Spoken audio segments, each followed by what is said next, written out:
Transforming Bernard Hill into the possessed version of Theoden was a massive team effort. The makeup alone took hours to perfect, and then Bernard had to shoot the scene 4 times, each with a different level of makeup. The character has to come through, and if you put a prosthetic on somebody, I think by and large you limit the acting, and I think sometimes the audience can see it.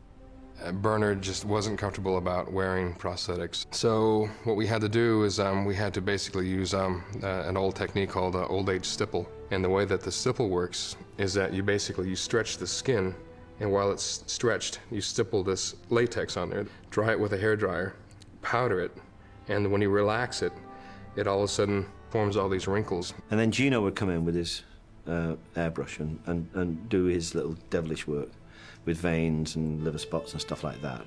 We went through about 3 different stages of this makeup. The first one was quite extreme as far as him being really, really wrinkly. And then the second stage was a bit less.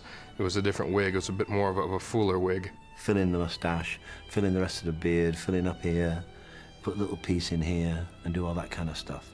Then the final stage was less spots. He's cleaned up a bit, you know, there are not as many wrinkles. We shot the scene, and then they played me the scene back on a screen, and I had to try and match my head action and try and act the process, you know, of like the poison and the kind of, you know, the exorcism taking place.